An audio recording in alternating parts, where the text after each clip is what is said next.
Hujambo na karibu sana mtazamaji wa Zone Media.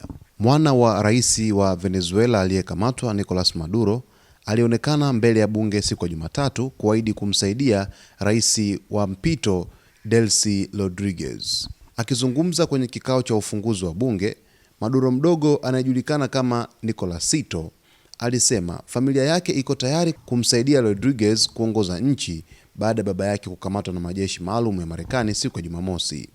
Mtategemea familia yetu kuchukua hatua sahihi na kuwa pamoja ili kufanikisha amani nchini Venezuela, kusogeza nchi mbele na kuhakikisha baba na mama wanarejea, alisema.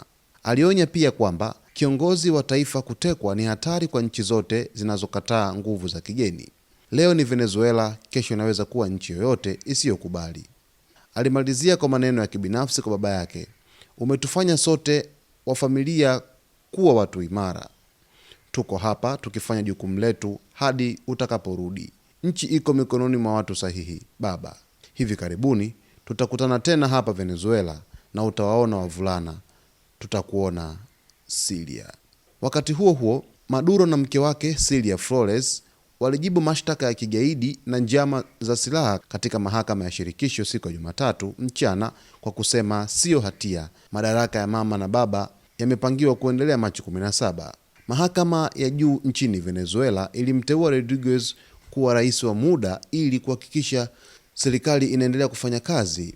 Baada ya mkutano wake wa kwanza na mawaziri, Rodriguez alisema wanataka uhusiano wa heshima na Marekani bila kushirikiana kisiasa. Rais wa Marekani Donald Trump alisema Marekani inahitaji ufikiaji kamili wa mafuta ya Venezuela kusaidia kurekebisha miundombinu ya nchi hiyo na kulipa hasara. Alisema kampuni kubwa za mafuta za Marekani zitashiriki kwenye ujenzi wa miundombinu huku vikwazo vya sasa vikidumu. Kauli ya mtoto wa aliyekuwa rais wa Venezuela Nicolas Maduro, ambaye anafahamika kwa jina maarufu kama Nicolasito, amezungumza kwa uchungu mkubwa akielezea hisia zake kwa jinsi gani ambavyo ameumizwa na utekwaji wa baba yake pamoja na mama yake, huku wakipelekwa moja kwa moja New York nchini Marekani kujibu mashtaka ambayo yanawakabili ya ugaidi, lakini pia ya ulanguzi wa dawa za kulevya maarufu kama narcoterrorism.